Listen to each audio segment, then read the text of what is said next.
were discussing the Old Testament background of the parable,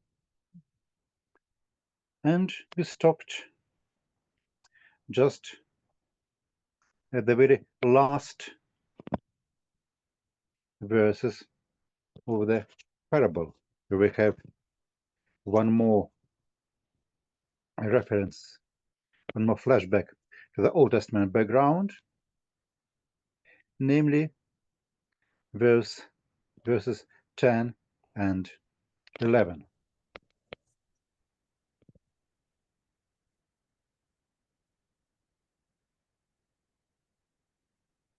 Okay. Лариса, вы с нами, как наша постоянная чтица? Пожалуйста. С Okay. 10, да? Да, 10-11. Угу. Ουδέτεν γραφέν τάουτεν ανέγνοτε λίτων ον αποδοκίμασαν γοι οικοδομούντες ούτας εγενέτε εις κεφαλέν γωνίας. Παρακυρίο εγένετε γάουτε καί έστιν ταυμαστέ εν οφθαλμόις γεμόν. Да. Разве вы не читали в Писании? Камень, который отвергли строители, стал краеугольным камнем. Это сотворил Господь, у нас на глазах свершилось чудо. Давайте, как обычно, посмотрим вначале на корректность перевода, как мы уже неоднократно видели. У нас иногда я поправляю более раннего себя же на чуть-чуть более буквалистическое чтение. Разве вы не читали в Писании камень, который отвергли строители, краеугольным камнем?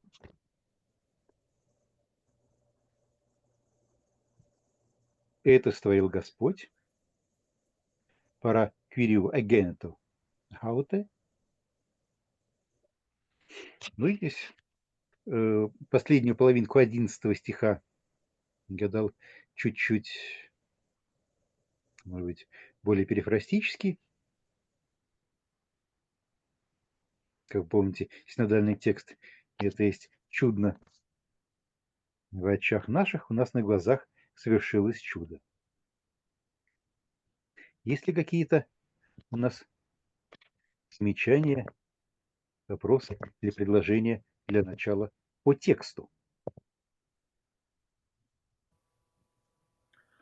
Миш, скажи, пожалуйста, вот краеугольный камень, это в строительной терминологии, это тот самый ключ-камень или как это по-русски вообще?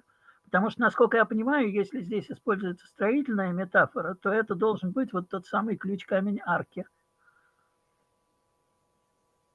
Нет, как я понимаю, что вот здесь у нас по-гречески, что у нас по-еврейски в тексте, на который здесь у нас Марк ссылается, имеется в виду тот камень, который действительно стоит в углу, находится в углу.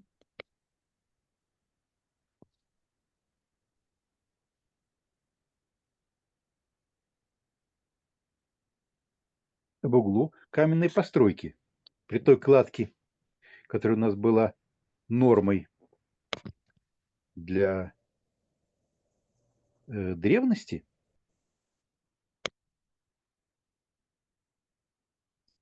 кладка такая очень неровная, действительно самой такой ненадежной частью кладки у нас были камни, стоящие в углу. Но, впрочем, здесь я боюсь, что бы то ни было сказать. Я здесь все-таки не архитектор. Ну да, но хотелось бы понимать, понимаешь, в отличие от виноградника, в котором какая там точила или давильня, или сторожевая башня, или она не сторожевая, в общем, неважно, хотя я бы убрал там сторожевую, там, ну это слишком конкретно, там ничего нету сторожевого. Но здесь какой смысл вообще какой-то один камень имеет вот в этих строительных делах? Насколько я понимаю,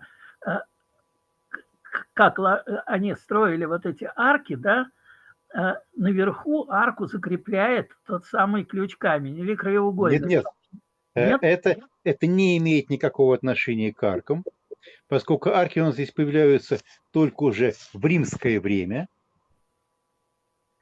Вот,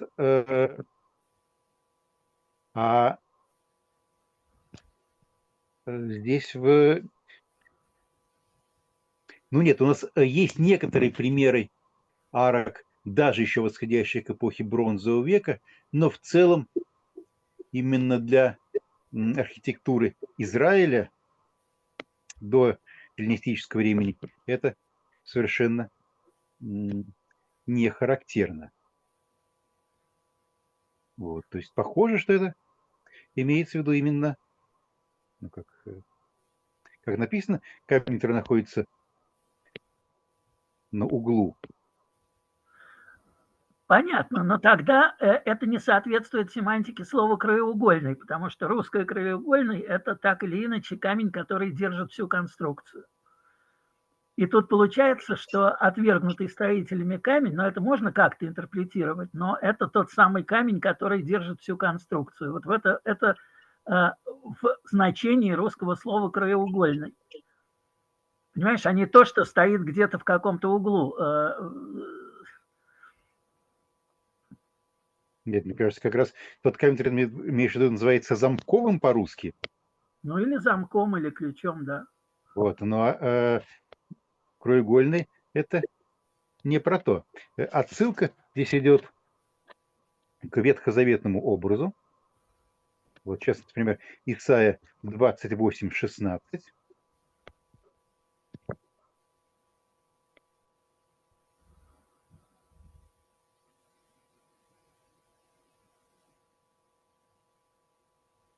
Вот.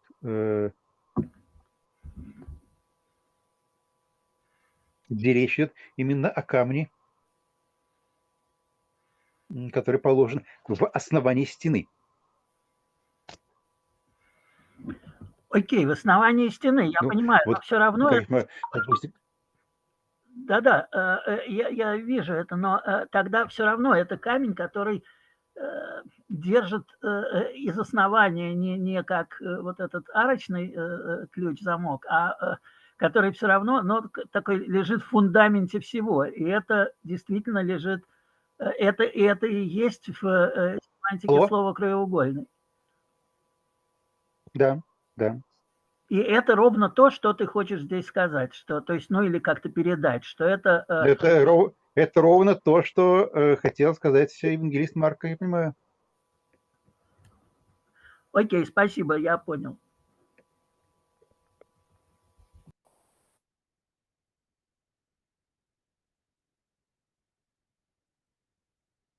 Sorry, we were discussing the architectural background of the image of the stone here.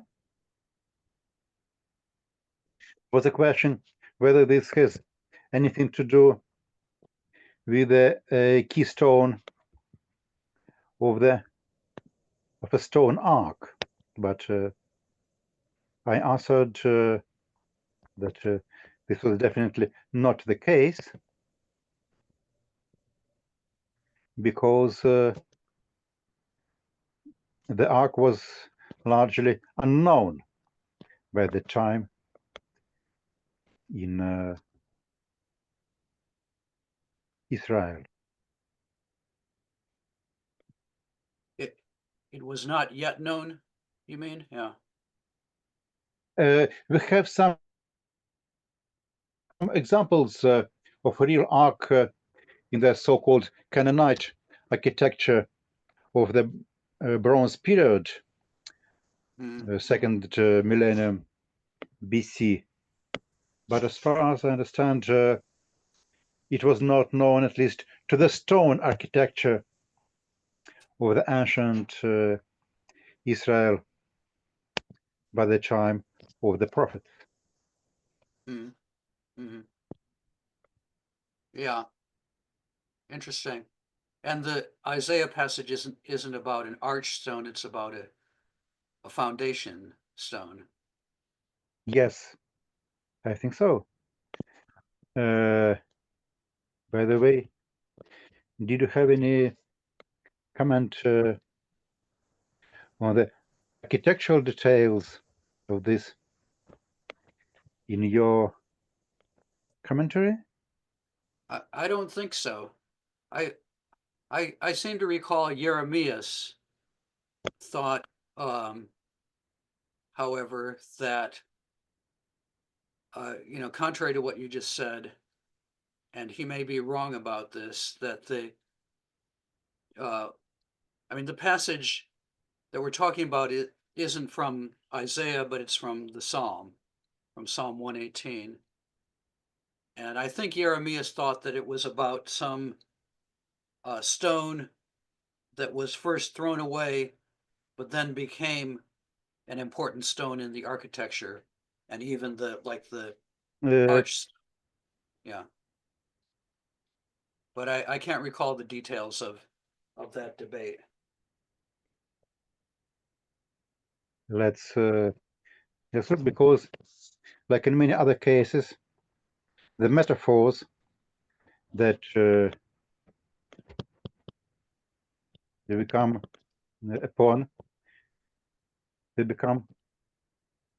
more understandable if you look back at the real non-metaphorical background of the text. Yeah, and I think the whole passage that is being quoted from Psalm 118 is important because it's a pilgrimage psalm, about people going up to the temple in Jerusalem for a festival. And so that fits with the, kind of the overall context. This is taking place in Jerusalem during Passover week.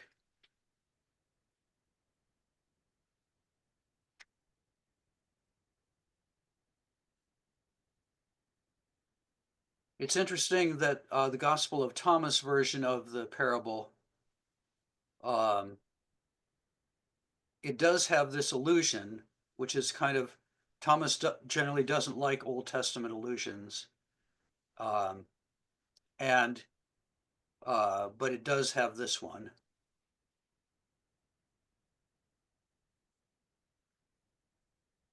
Yes. Do you see now the text from the Psalm? Yes.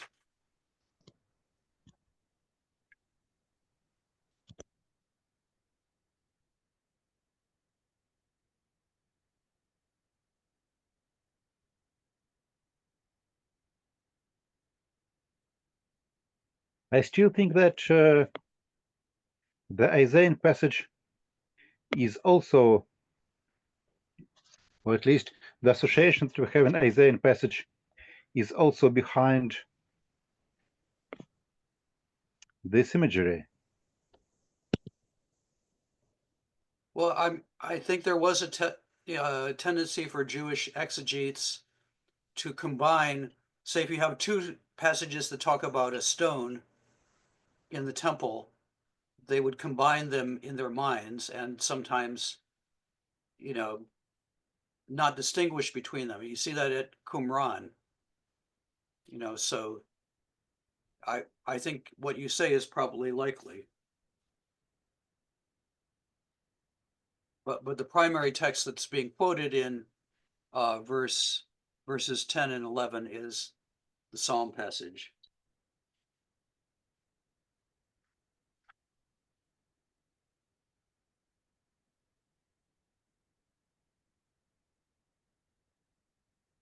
In Isaiah we have liton akrogoni aion entimon.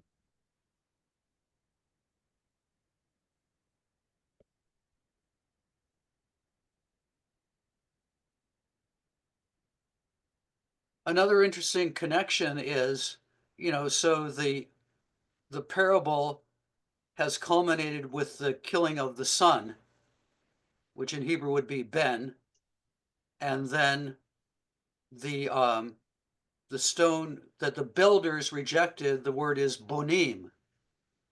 So some have suggested that there was, in the original Aramaic or Hebrew form of this, a pun between Ben and bonim, between son and builders.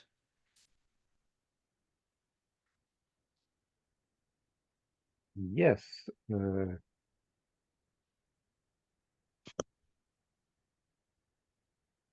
But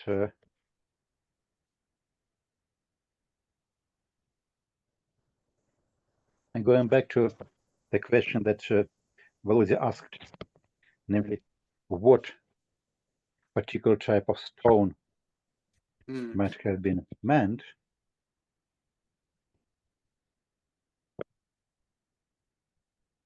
in Isaiah you have liton akrogoniaion,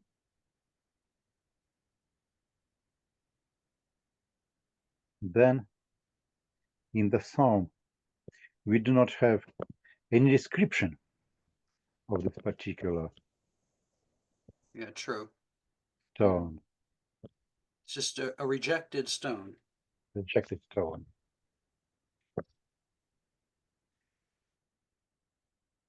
But we still see it. It was Kephalan Gonias. So I don't think that these passages are not related, at least in the tradition, even if it was not original. Yeah, and yeah. No, I agree.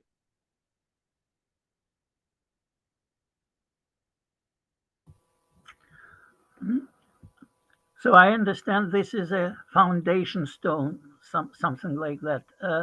It's okay, but I have a sort of more fundamental question.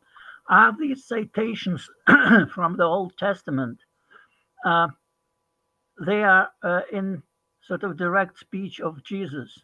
So do I understand it correct that Jesus made these allegations to the Old Testament texts? Or is it Mark's?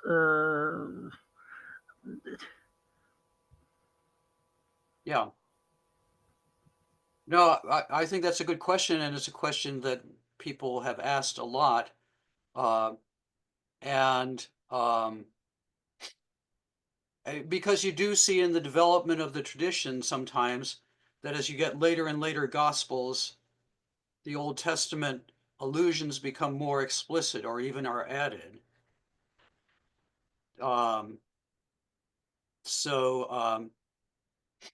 And that's partly why the Gospel of Thomas parallel is interesting. It doesn't have the Isaiah imagery of the early part of the parable, but it does have this thing about the stone which the builders rejected has become the cornerstone. So, but I think it's a good question, and it's really impossible to answer. You do notice that as this parable, the parable in its Markan form does have kind of a quite a consistent allegory. The servants are the prophets, and somebody has his head chopped off. That's probably John the Baptist. So, I would think that the parable has been developed in the direction of to make it a more transparent allegory of Jesus' fate. But I mean, saying what really goes back to Jesus is very difficult. I mean, the church obviously had an interest in identifying Jesus as, the subject of all these parables. So that immediately makes you suspicious. But on the other hand, how can you know that Jesus didn't make this sort of allegory and use these Old Testament passages to do it?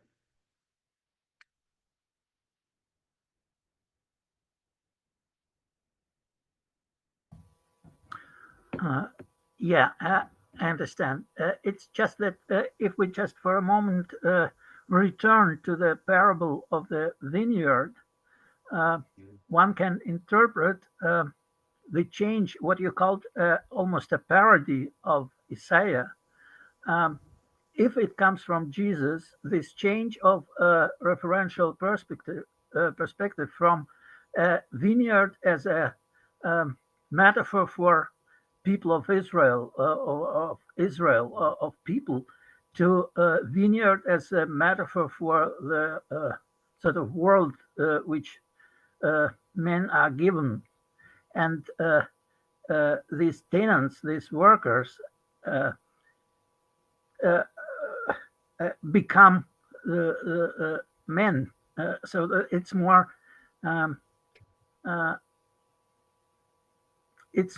the man becomes more agentive in the New Testament parable, whereas in the Old Testament it's just a vineyard to be it's material to be shaped and to be tended.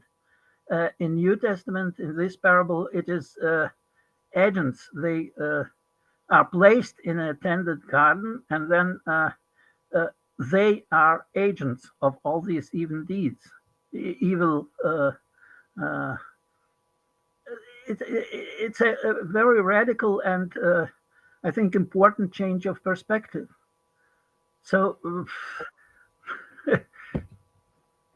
yeah, I agree that I think there is a reconfiguration going on, but I don't think it's really in the universalizing direction that you're suggesting, but rather it's kind of I see it as more of a delegitimizing parable.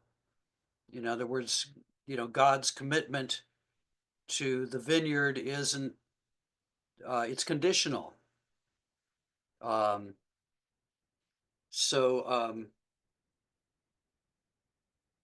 yeah, but this, it raises big questions about, Jesus and how much of a universalist he was in the sense of having replacing concern with Israel with concern about humanity as a whole.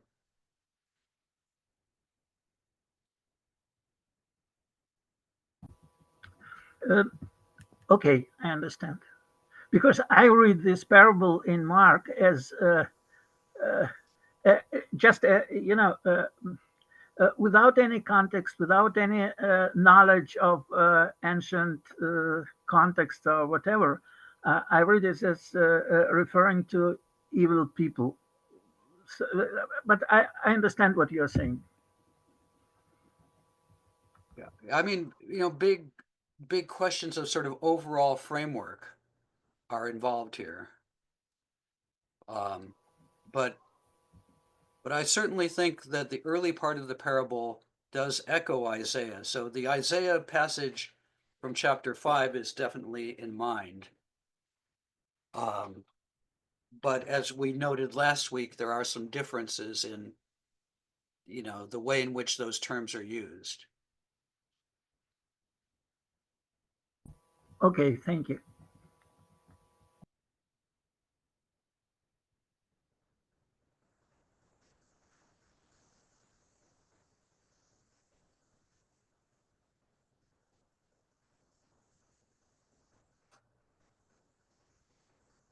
Joel, may I ask about what you said about Ben and Bonnie?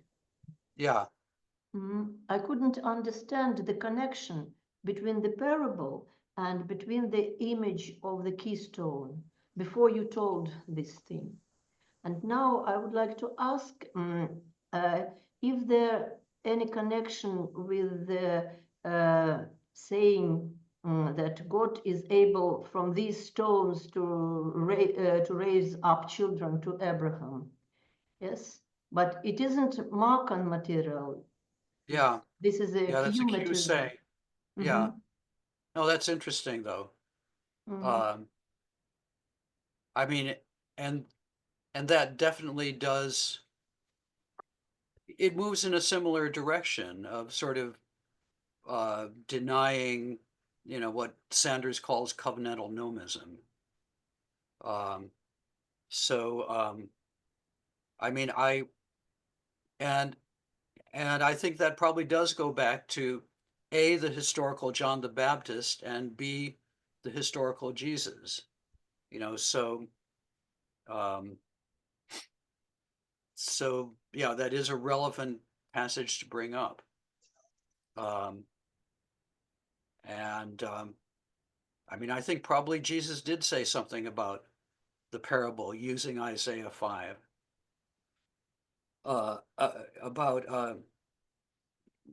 He said something about the vineyard using the imagery of Isaiah 5. And yeah, and maybe he did link the Ben with the Bonim, the son, as opposed to the builders. I mean, if that was true, it would have ramifications for the whole question of Jesus' self-consciousness, messianic self-consciousness, or Son of God self-consciousness. If he was talking about himself, if he was the Ben in the original parable. I don't know. What do you think? Or am I talking about what you want to talk about here? Interpretation go back to Jesus himself or Well, not? I mean, I think part of, and I think probably Jeremias picked up this Ben versus Bonim thing. If he did, he used it probably as an argument for the substantial historicity of the parable. If you have a pun in a Semitic language,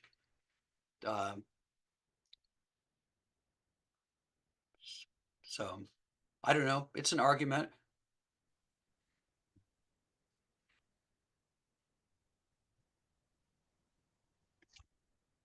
I generally, in my commentary, I didn't want to talk about the historical Jesus. I wanted to talk about Mark, but then sometimes, observations that others have made kind of cry out for comment.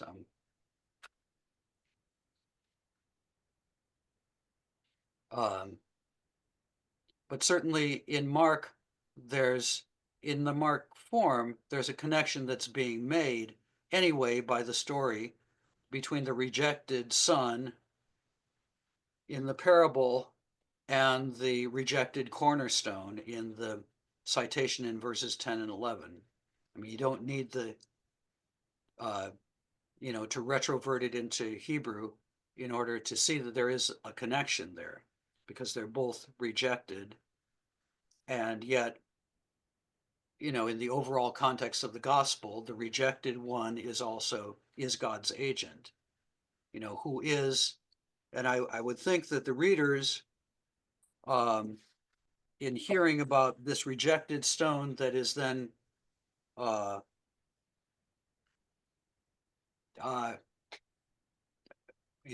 possibly exalted, to some higher position, that the readers would be thinking about Jesus' eventual resurrection. But maybe that does partly depend on what we say about this kephale in verse 10, Is it, I mean, because if it's a cornerstone, then it isn't raised up to a high place, I guess. Because a cornerstone would be in the ground.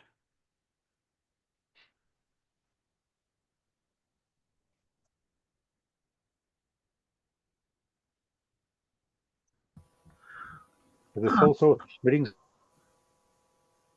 to mind the picture that we have in Hermas, where the church is depicted as a kind of a tower built from individual blocks. And also other parables in the New Testament and early Christian tradition which speak about. Yeah, and a tower is mentioned in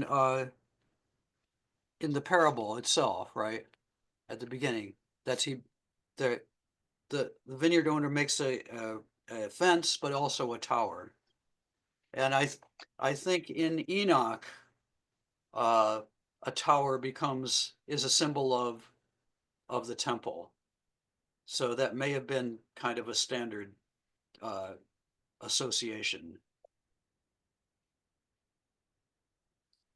Yes, this brings us back to a question that we discussed today earlier. What is the link between the two parts of this parable, the image of the vineyard and all that images that we have in the first part of the parable, and the image that we have here of the stone? Yeah, well, and that's what's nice about the Ben Bonim thing, is that there's a nice connection there between the son and the stone rejected by the builders. Ben Bonim. I have read too much literature about the Aramaic and Hebrew assonances and alliterations behind the gospel text. It doesn't work in Aramaic, by the way. Right? I'm very skeptical about this. Yeah. Well, I think it pays to be skeptical, but nevertheless, it's kind of fun. Okay. Do you have anything else to add about the parable of the vineyard and the parable of the cornerstone appended to it and the Old Testament background? No, just there's a lot of Old Testament background here, and but just to emphasize something I said last time, the ending of the parable in verse 12 does say that it's specifically the rulers who realize that the parable is directed against them. It's not the people as a whole. And like at this point in the gospel, there's a distinction between, the people who are often, in verse 12 specifically, the rulers are hostile to Jesus, but the people are on his side, right? And the rulers don't want to act against Jesus because they know that the people support him. Now, by the time you get to the Passion narrative, and especially chapter 15, that changes. And the people and the rulers are sort of a united front. But at this point in the gospel, and basically from chapter 11 on, from the triumphal entry on, there's a division between rulers and people, hostile rulers and and supporting people. Okay. Before we move any further, I would like to return back to the very first verse of this chapter,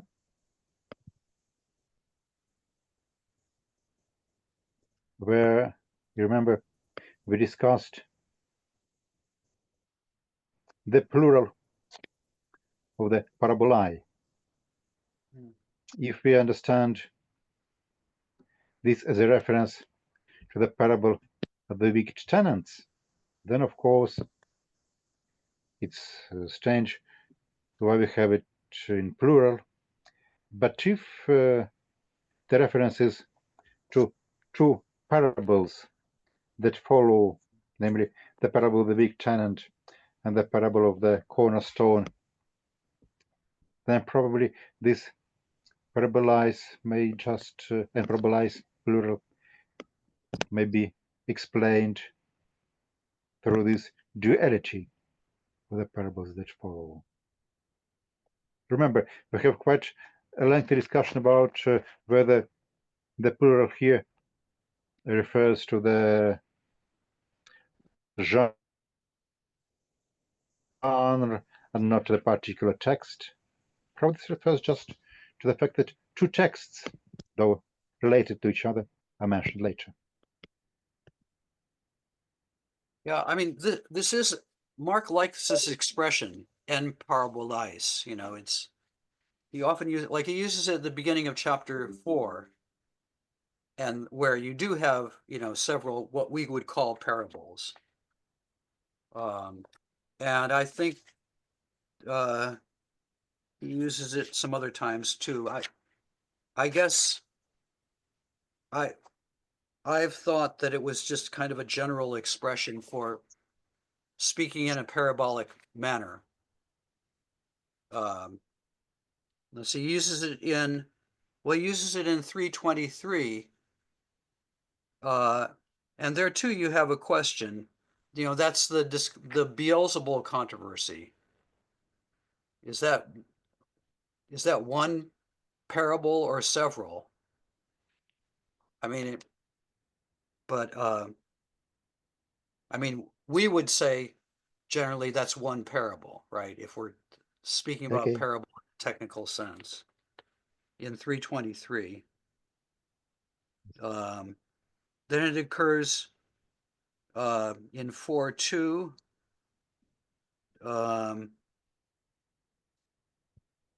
And where else? Oh, it occurs at the beginning of chapter 13. He began to speak to them in parables. No. Sorry, that's the beginning of chapter 12. That's what we're talking about.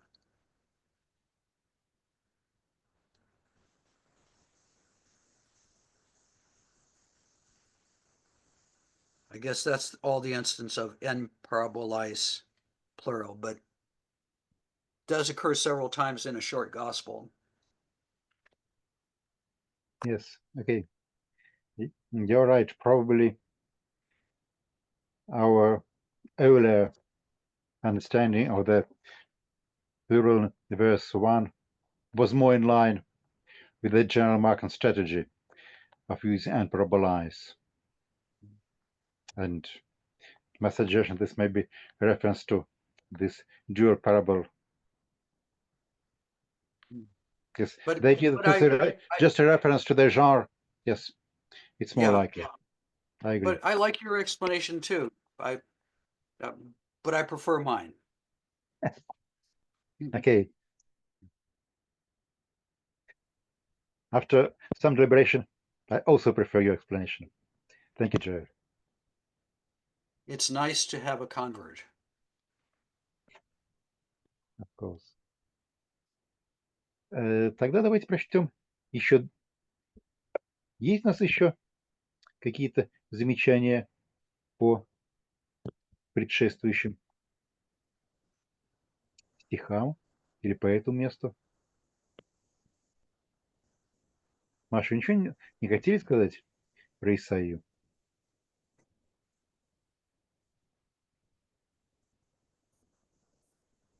Ну, наверное, сейчас нет.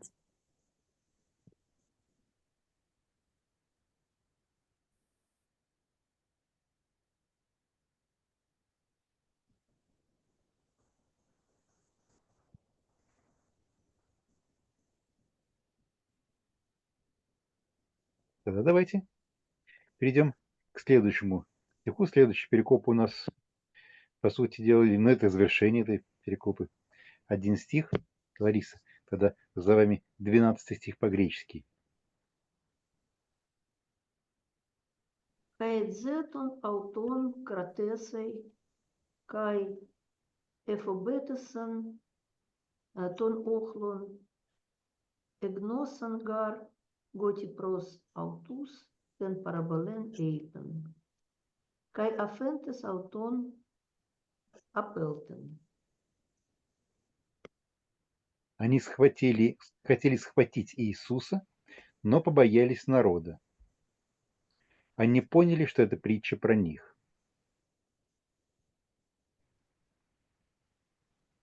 Тогда они оставили interesting- Иисуса и It's ушли. interesting Мгм. here that, it's the plural, right? Apelthon, ushli, whereas, so that must imply Jesus and his disciples, but the disciples have been invisible for quite some time.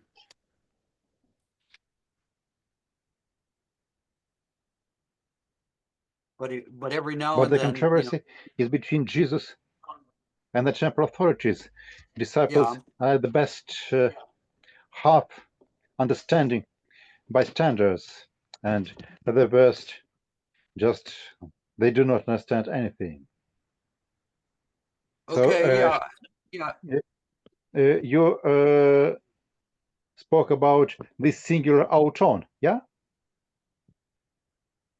No, I'm speaking about the plural apelthon. Oh no, Caiaphentus auton. Though probably that's a reference. Actually, I'm wrong. It's probably a reference to the enemies. Yes, to the temple authorities, I think.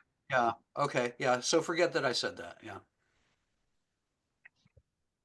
Though I'd still say that you could forget here that the disciples are around at all, and I think what that means is that you have a series of stories which were just about Jesus in controversy with the authorities. Yes. But then every once in a while, Mark remembers the disciples and he throws in a plural.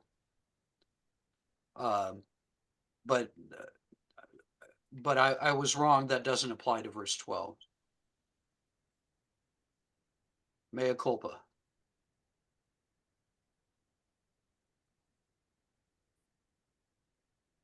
Тогда читаем следующую притчу. Да? Или не притчу, а следующую историю. До конца прямо всю историю, да? Давайте.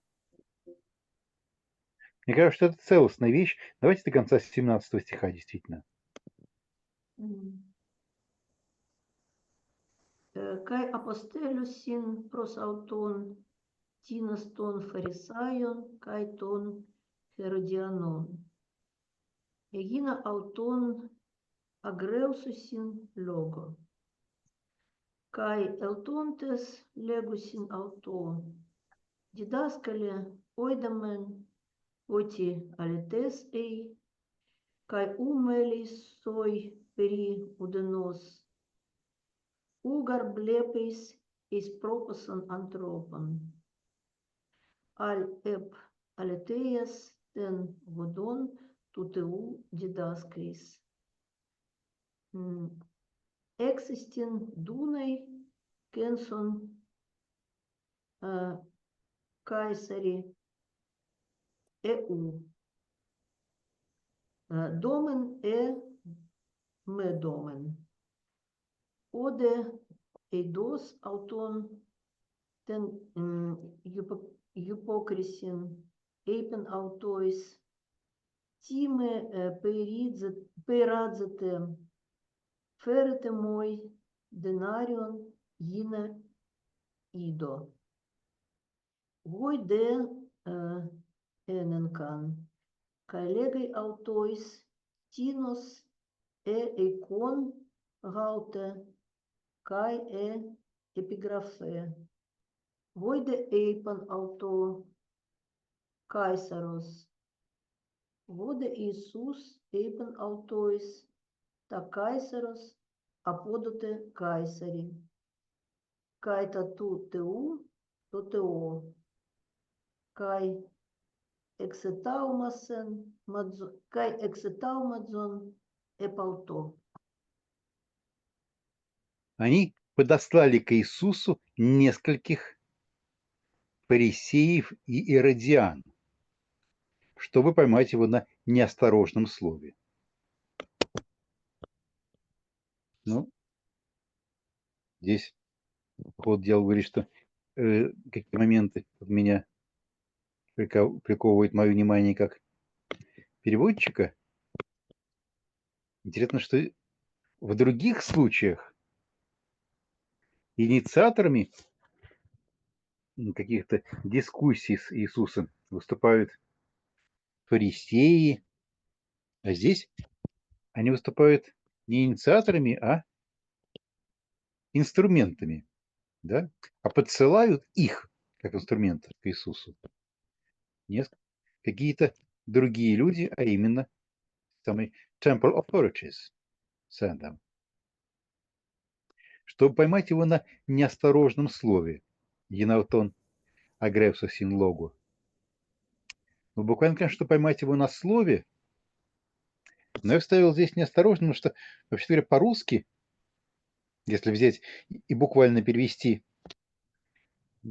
греческое выражение енаутон агревсо син логу, чтобы поймать его на слове, значит, чтобы поймать его на слове, которое он даст. Только в таком контексте у нас это выражение употребляется. Но вот с учетом того, что действительно я сейчас все больше и больше присматриваю свои старые переводы в пользу больше буквальности, меньше свободы, как вы считаете, легитимно вставил сюда слово «неосторожный»? Русскоязычный участники нашего семинара. Думаю, да, хотя хочется найти какое-то, может быть, другое, там, неловком, каком-то вот, но легитимно. Потому что действительно, вот, если оставить просто, что поймать его на слове, это просто будет другой смысл по-русски. Ну почему? Поймать на слове – это не обязательно на данном слове. Это я бы считал, что поймать на слове здесь вполне адекватно.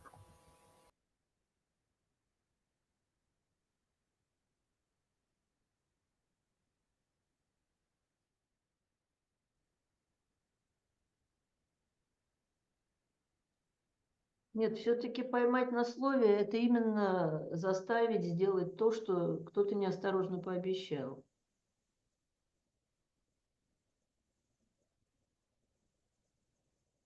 А вот поймать на неосторожном слове – это другой смысл, действительно, он более точный.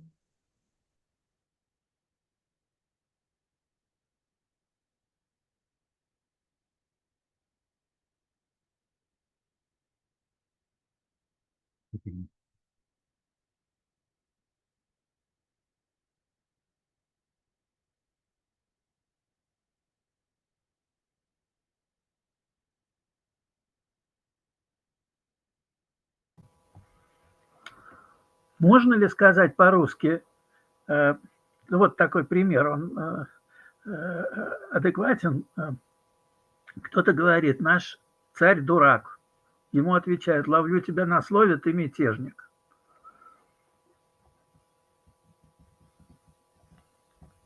Нет, кажется, все-таки нет. Нет, по-моему, тоже нет. Все-таки ловлю тебя на слове, это ловлю на том слове, которое ты дал, и что ты будешь дальше действовать в этом духе. Возможно. Строго говоря, надо было бы посмотреть корпус.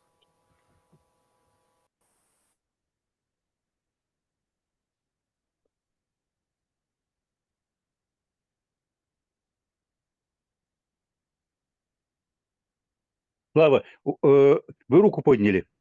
Да, я просто открыл в интернете вот фразеологический словарь русского литературного языка. Здесь две позиции. Ловить на слове, пытаться заставить кого-либо сделать обещанное или подтвердить сказанное, и там пример приводится. Или же второй пункт. Пользуясь обмолвкой кого-либо, приписывать ему то, чего он не говорил. И опять литературный пример. А какой пример, интересно? Пример, ну, здесь вот такой, значит, в числе посетителей был некто Климов, его сосед, имевший какую-то странную привычку ловить Антона Федотовича на словах, а потом уличать его, что он не совсем правду сказал. Писемский Сергей Петрович Хазаров и Мария Ступицына. А видите, на словах здесь, а не на слове. На словах, да. Мгм. Ну, действительно, корпус нужно смотреть, это интересно. Что ловить на словах и сразу действительно другой смысл.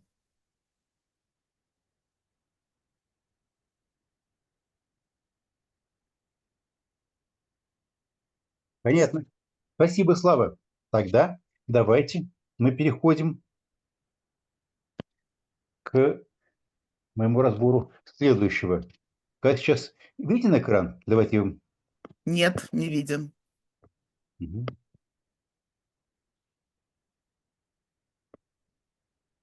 Что касается вопроса, который я задал перед этим, а именно насчет того, что здесь немножко не ту функцию играют фарисеи и радиане, которые они играли до этого, скорее подчиненные, в то время как раньше не были активными.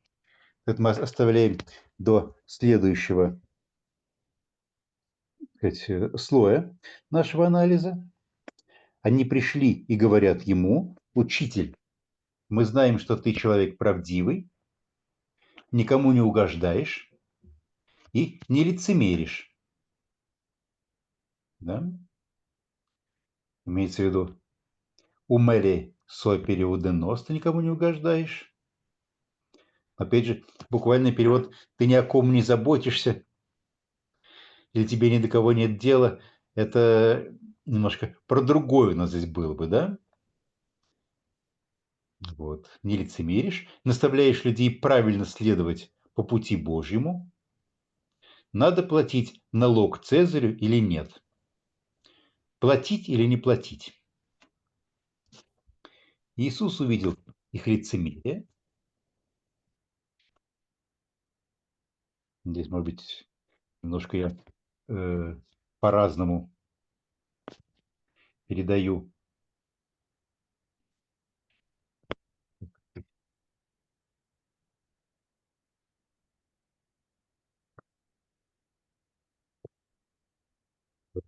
Русское выражение лицемерить, лицемерие я использую для передачи двух разных греческих вещей, оборотов. Угарблепейс и спросопон антропон в одном случае. В другом случае у нас лицемерие придает гипокрисин. Да, не знаю, стоит ли здесь настолько пытаться стремиться к однозначному соответствию. И сказал им, буквально: что вы меня испытаете, решили меня испытать, принесите сюда динарий, я посмотрю на него или на идол. Они принесли динарий. Иисус спросил: чье здесь изображение и чье имя? Ну, или, может быть, действительно вот здесь имеет смысл сделать чуть более буквально, чье имя надписано, потому что все-таки здесь имеется в виду именно эпиграфе. Чье здесь изображение Ну, буквально чья подпись, конечно, не пошла бы по-русски. Чье имя надписано, чье написание, как у нас здесь. Да, написано, наверное, лучше. Что чье именно надписано тогда, да? Или чье надписание? А может быть не здесь, а на нем, в смысле на динарии, чье изображение и чье имя на нем?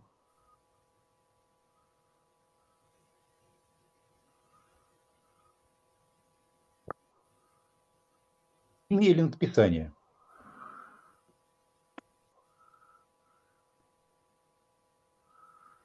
Чье имя написано на... Ну, не.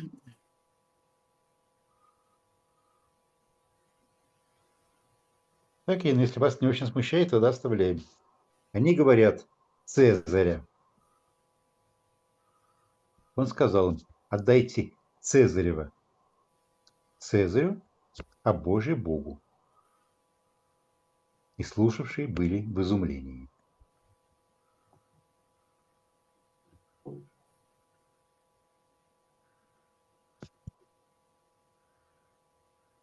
Окей. Переходя на следующий. А почему Цезарева со строчной, не с прописной?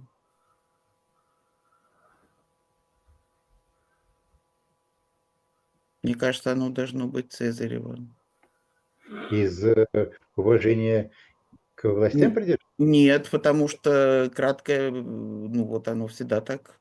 Марсово, чье угодно. Это грамматическая норма. Если вы пишете Цезарь с большой буквы, то тогда и Цезарева с большой. Ну да, потому что, конечно же, здесь у нас... Ну да. Здесь мы понимаем, просто у нас здесь слово Цезарь находится на полпути между именем собственным и должностью. Окей. А я хочу спросить, а почему Цезарь, а не Кесарь? Ну вот тоже, конечно, прямо просится, но Потому что наверное... Кесарю Кесарева – это такая пословица уже в нашем языке. Может быть, ее стоит сохранить? Ну да, но за исключением этой идиомы у нас нету случаев, чтобы слово «кесарь» как-то еще употреблялось. Единственное, что у меня возникает какие ассоциации, это когда-то, когда я читал Петра Первого Алексея Толстого, там был какой-то князь Кесарь, вот которого Петр как бы в шутку сделал своим соправителем. Федор А Цезарь и Цезарева все-таки сохраняет, передает, о чем идет речь. Потому что фраза отождествление Цезаря с императором, оно понятно. А Кесарь? Да, но тогда, может быть, Цезарева с маленькой буквы писать.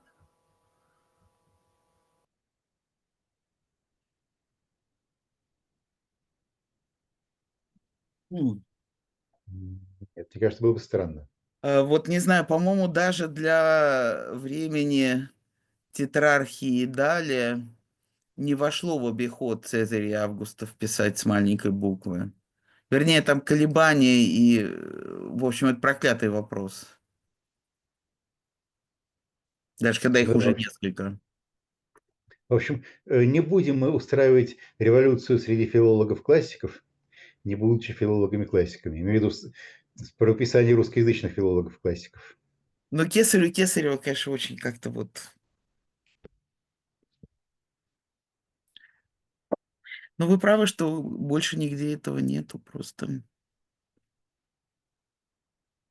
Мне кажется, что человек, который считает «отдайте Цезарева Цезарю», за счет того, что фонетический сдвиг совершенно минимален, он сразу же понимает, что это есть «отдайте Да, Кесарева да, Кесарю». да, Вот, и только он наконец-то понимает, теперь я понимаю, о чем эта пословица. да, да. Согласен. Окей.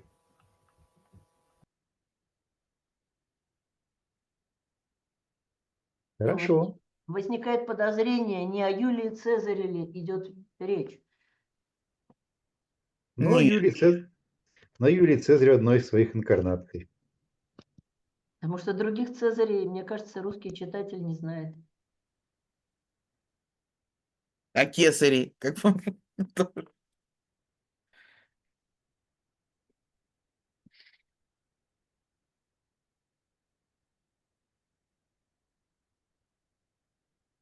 Ну, у меня был еще вариант просто написать здесь императора, но мне кажется, тогда терялось бы что-то, включая Нет, то, это, вот, что... это категорически не надо. Это уже тогда мы тут сейчас до принципса дойдем и так далее.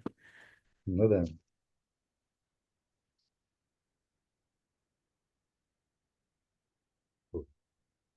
Окей. Тогда есть у нас еще какие-то замечания именно по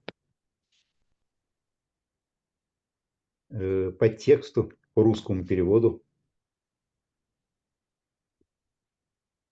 У меня есть вопрос по поводу употребления глагола лицемерить. Вот в первом случае, когда там самое угар блепа из просопон антропон. Вот то ли имеется в виду, что мы называем словом лицемерие?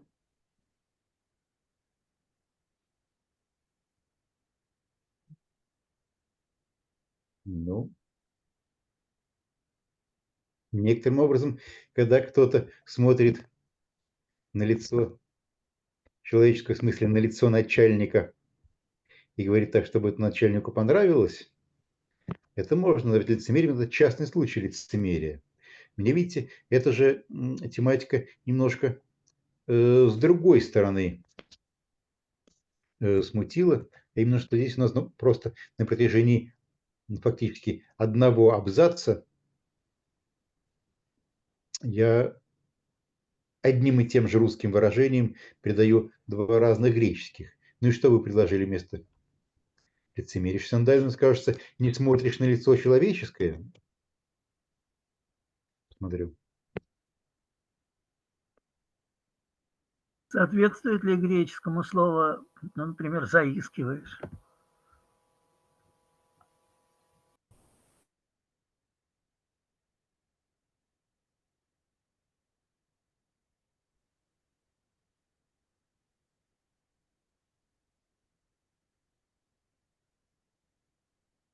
Может быть, здесь что-то вроде не взирать на лица, вот что-нибудь Вот такое. тоже вот что-то такое.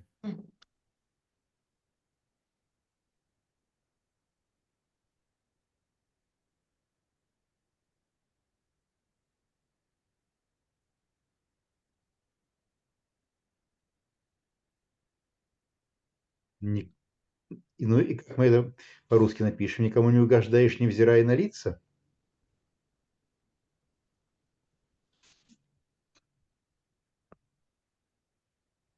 Есть какое-то выражение такое.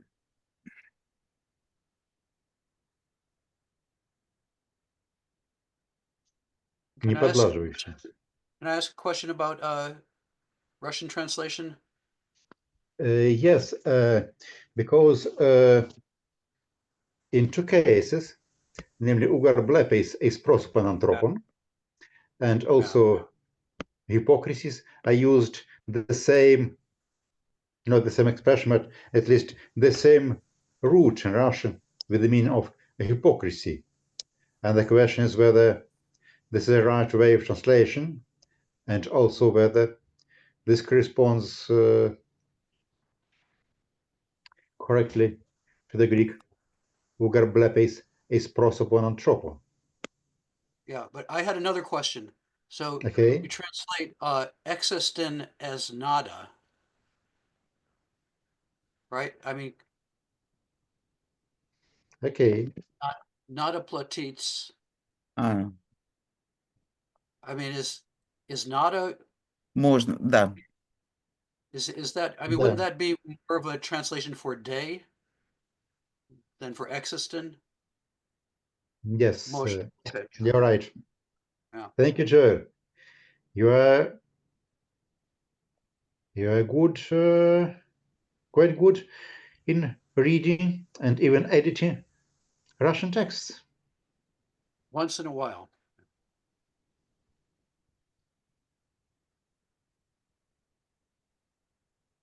А можно тогда уже и насчет налога сомнения высказать? Да. Может, все-таки подати лучше? А чем у нас отличается подать от налога? Ну, мне кажется, что налог это что-то более такое точное, техническое, а здесь,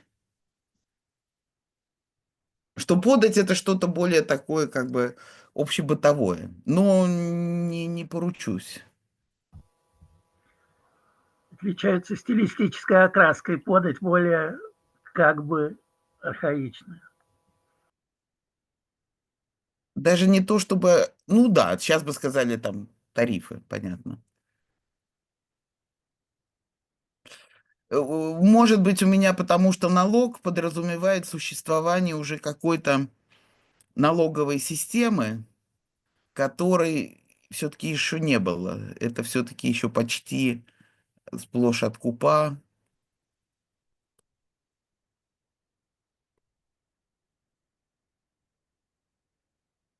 Но все же вот, как я вижу из того, что принято называть реаль-комментарий, вот, включая комментарии Джоэля, вот самое Кенсон, это у нас скорее именно про налог, причем даже про такой конкретный тип налога, типа подушный налог, да? Ну, там точно так же говорят подушная подать. Это вот. Ну, повторяю, я не уверена вот в своих сомнениях, потому что это вот связано со слишком большими вот этими, совсем с другой вот проблематикой, вот именно этой налоговой и так далее, которая очень запутанная. Я не уверена, что ее сюда надо притягивать.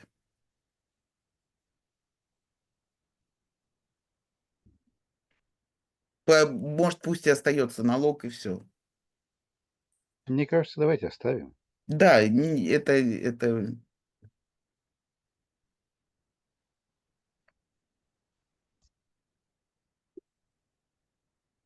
Хорошо.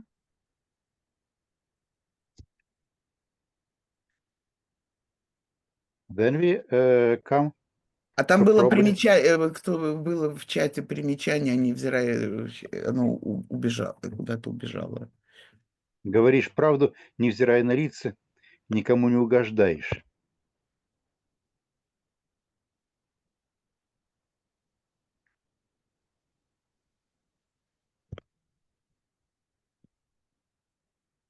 Может быть, даже и вполне хорошее предложение. Говоришь правду, невзирая на лица. Окей? Или говоришь правда, никому не угождая, невзирая на лица. Да. Хорошо.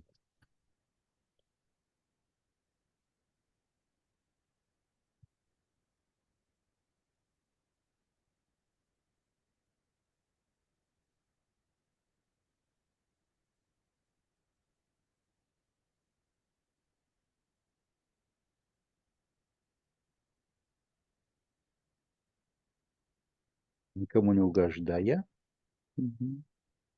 и невзирая на лица.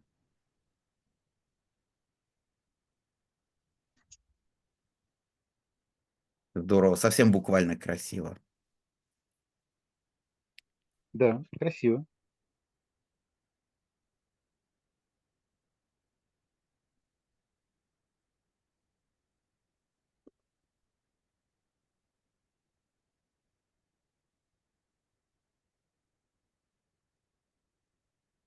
Okay.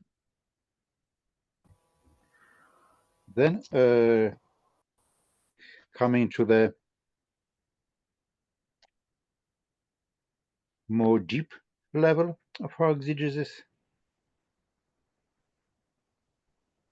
the question is how they, the subjects of apostolicin, correlate or correspond with the Pharisaioi kai Herodianoi. Because Yeah, earlier, yeah. the Pharisees and the partisans of the dynasty of Herod, they are other subjects of the controversy. They initiate the controversy, and they're not just instruments for the temporal authorities. Yeah, and I mean, this united front, has raised many questions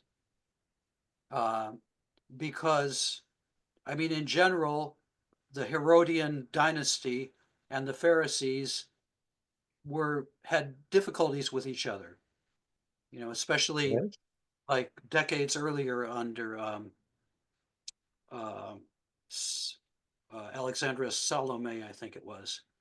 But Josephus, has descriptions of Pharisees and the Herodian dynasty fighting with each other, and also just in general, the Herodians were like the ruling elite. So who is going to send them? Is it realistic to even if you interpret the implied subject of apostolos as the temple authorities, does it make sense to think about them sending the ruling party? So that's a problem. But then the bigger problem, I think, and I'm not sure we have time to talk about it now, is what does Jesus say? What is his answer, really? They say, do we give the tribute or do we not give you? And at the end, everybody is amazed by his answer. But if you look at the history of the interpretation for the last 2,000 years, nobody really agrees about what the answer is, because there's sort of a left-wing answer and a right-wing answer. The left-wing interpreters want to say that Jesus is implying, no, you should not give the tribute to Caesar because everything belongs to God and nothing to Caesar. Whereas most people have a more conservative interpretation that he's implying, that, the image is the image of Caesar, so you have to give back to Caesar what belongs to Caesar.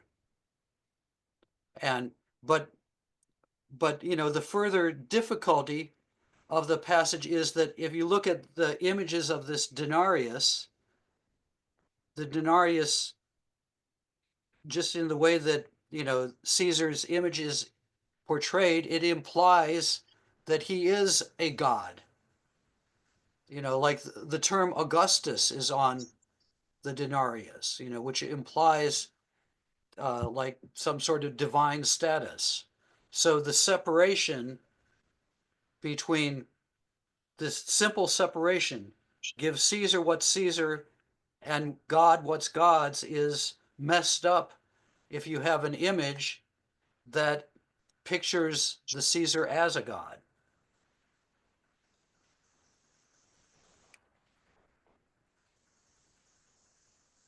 Yes, but as concerns what are called a left-wing interpretation, Yeah. Jesus definitely says that ta Kaiseros apodati Kaisari. Okay, in the left-wing interpretation, what is meant?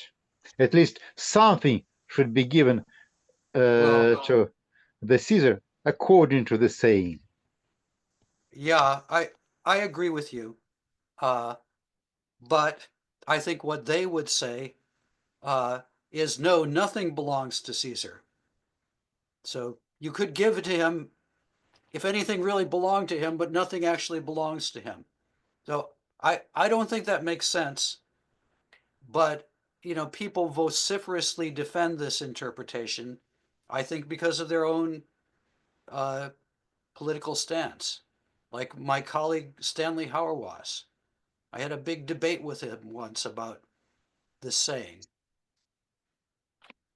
And he said it definitely means, that you should withhold taxes from Caesar.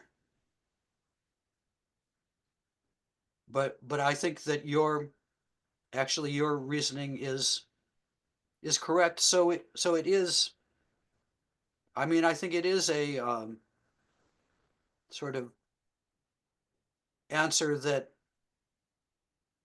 probably in its original context does point towards an accommodation with the governmental authorities.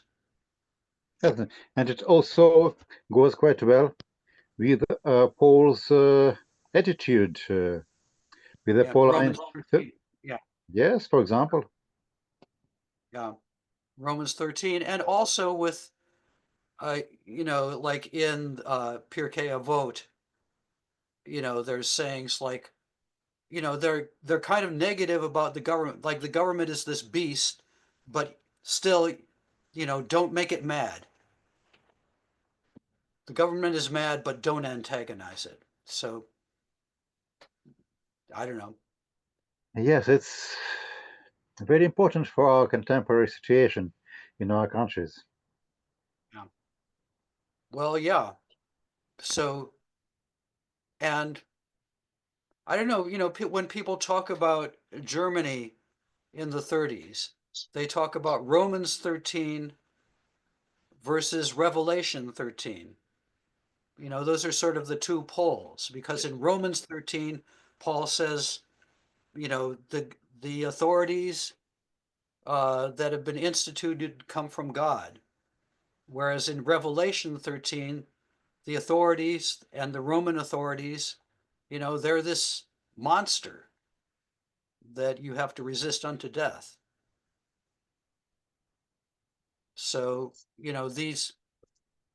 of course, these contemporary issues come into how we interpret a somewhat ambiguous text like the Markan one.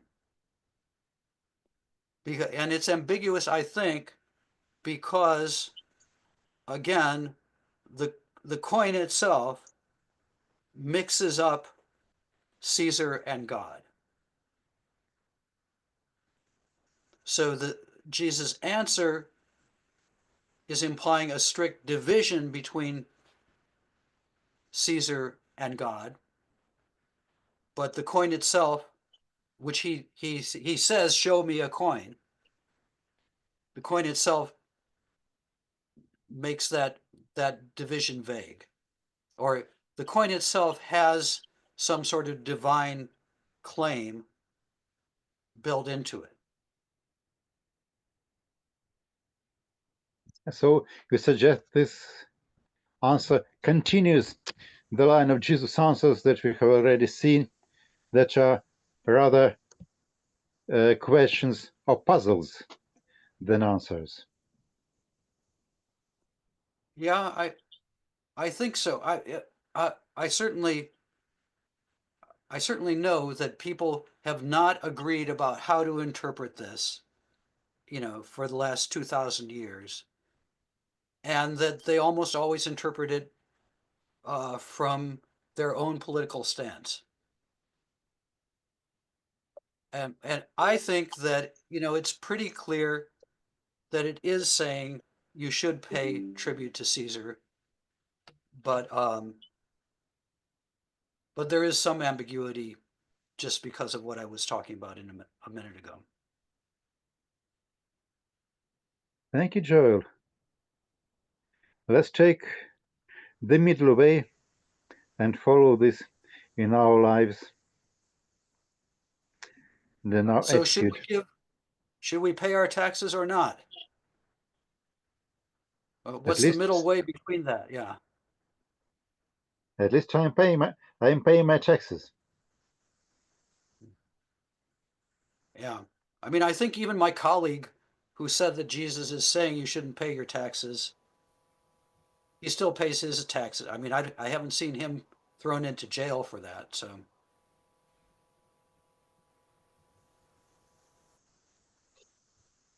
Okay. Thank you, everyone. with us. Спасибо большое. Mikhail, so next week I'm going to be in Napoli, in Italia. In Italia. Yeah.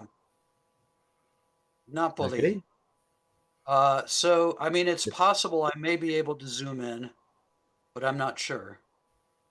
Okay. Would it be possible for you to tell us about your possibility of being with us, let's say, by Wednesday, Central European time? Okay, fine. I'll So if you're able, then we'll have our next meeting next Thursday. If you're not able, then we'll postpone this till next Thursday. okay. All right, I'll email you. I'll email you by Tuesday. Okay. Спасибо. Okay. Arrivederci. Спасибо всем, что были с нами. Arrivederci. Just a second.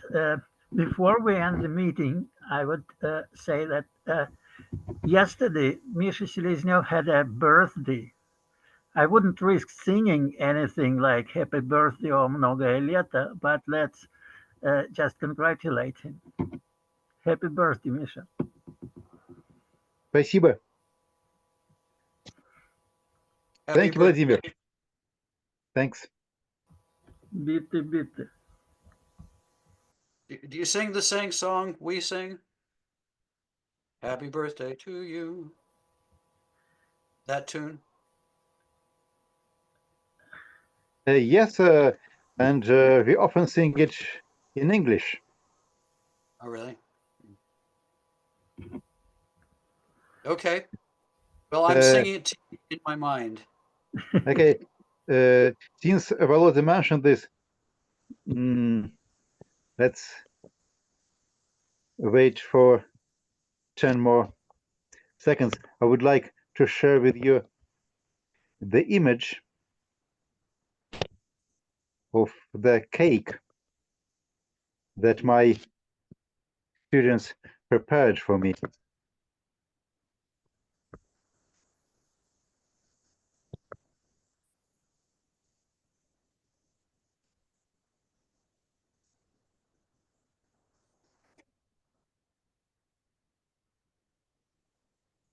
I am very proud with this.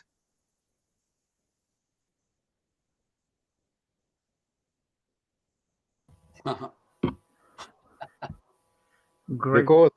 Because I was 65, my students prepared for me a cake with a quotation from Psalm 65. How did it taste? Very good, thank you.